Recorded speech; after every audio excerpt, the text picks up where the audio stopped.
لیکن ہم لوگ مسلمان ہے تو مسلمان، لیکن ہمارے ہاں دین کا کتنا شوق ہے، کتنا جذبہ ہے، ہم کو ملازہ کر رہے ہیں 10 روپئے 20 روپئے 50 روپئے 100 روپئے سے زیادہ کوئی دینے کے لیے تیار ہی نہیں. یاد رکھیے یہ دنیا، یہ دولت، یہ سرمایہ، یہ ایک منزلہ 2 منزلہ، یہ چند دنوں کے لیے ہمیشہ کے لیے نہیں. جہاں بند ہو جائے تو آپ 2 منزلہ پہ رہ جائے گا، 3 منزلہ پہ رہ جائے گا، کرسی اقتدار پہ رہ جائے گا، پروپرٹی پہ رہ جائے گی. لیکن آج وہ مدرسے میں دائرہ نصیب میں جا رہے ہیں تو اللہ کا وعدہ ہے من جاء بالحسنۃ فلہ 10 امثالها. ایک پیسہ دیں گے اللہ کے راستے میں مدرسے میں دیں گے، مسجد میں دیں گے، اللہ جل جلالہ کا وعدہ ہے اس کے بدلے میں 10 گنا پاؤں. سبحان اللہ. یقین ہو تو اللہ جل جلالہ ارشاد فرماتا ہے لن تنالوا البر حتى تنفقوا مما تحبون. سبحان اللہ. کہ تم نیکی پا ہی نہیں سکتے ہو، جنت میں جا ہی نہیں سکتے ہو جب تک اس چیز کو خرچ نہیں کرے گا اللہ کے راستے میں جس سے تم لوگ محبت کرتے ہو. نعرہ تکبیر. جنت آسان ہے کیا؟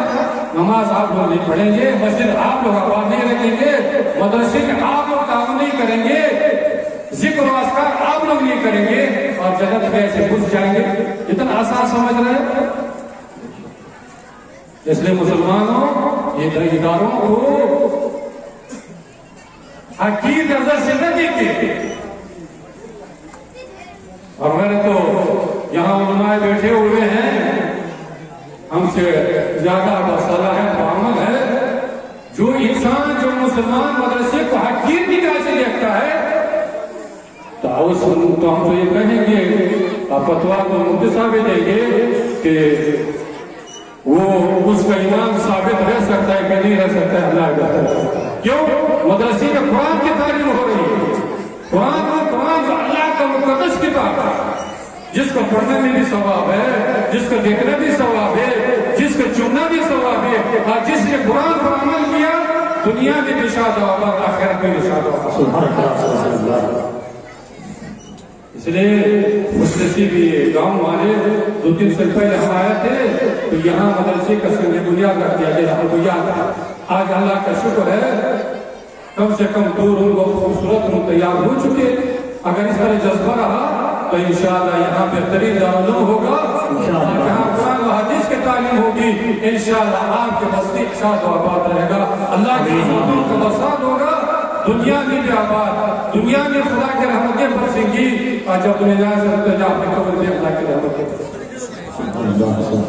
حضور فرماتے ہیں خیرکم من تعلم القرآن وعلمہ، کہ تم میں سے بہتر وہی انسان ہے جو خود قرآن کو سیکھے اور دوسرے کو سکھانے کی کوشش کرے.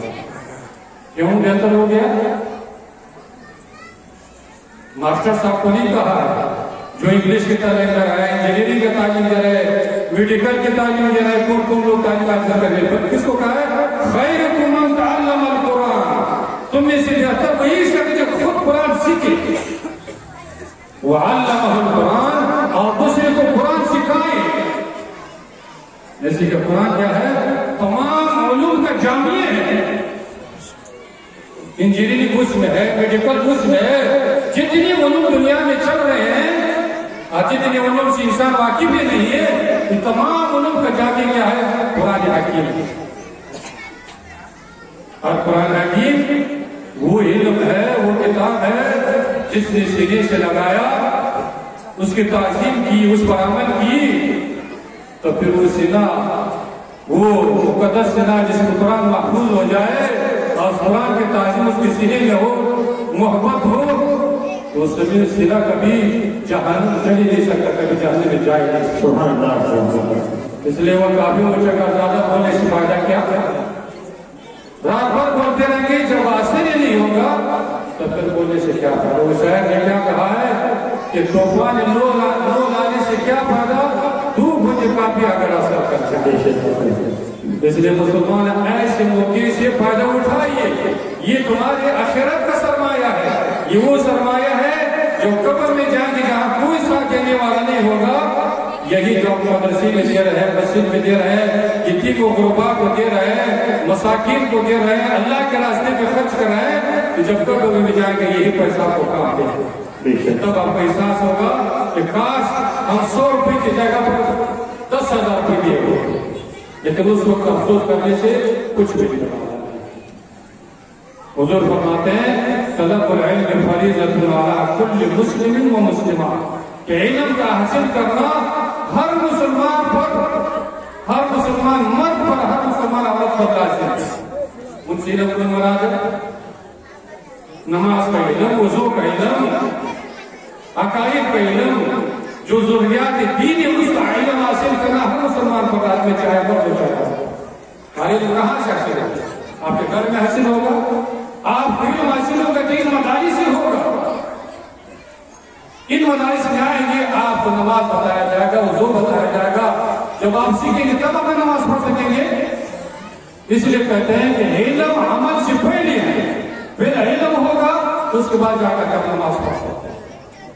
اللہ جل شانہ آپ کو، ہم کو اور ہر مسلمان کو ان دینی مراکز کا، دینی مدارس کا زیادہ سے زیادہ تعاون کرنے کی توفیق عطا فرمائے۔ آئے سب جو پوری دنیا میں ہمارے اوپر ظالم و جابر مسلط ہو چکے ہیں، جن کا مدارس پر نظر بد لگا ہوا ہے، اللہ اس کو سب کو نیز کو نابود کرے۔